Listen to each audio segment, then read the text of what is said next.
Hello everybody, welcome back. Today as well we have got you another video. In this video I'll show you how you can simply go ahead and send multiple snaps at once. But before that, please do make sure to like our video, subscribe our channel, and yes, without any further delay, let's get into it.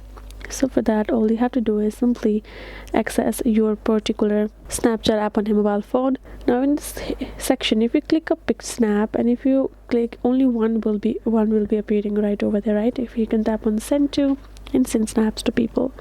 But if you go back and here in this section, you will find this kind of interface, including this plus icon on the top right. You have to tap on it, and now you will be able to select plenty of option, and here in this bottom section you will be able to access this one option called multiple snaps. You have to tap on it, you have to enable that, choose it, and when you go back and take snaps, you will be able to take multiple snaps for you to send to people at once. So that is how you can do it. Currently that is not available for us. Make sure to update your app, and if it's available, you will be able to find it in the bottom section and enable it. So that is how you can do it. Hope this video was helpful to you all. Thank you so much for watching, and yes, I'll see you guys in our next video.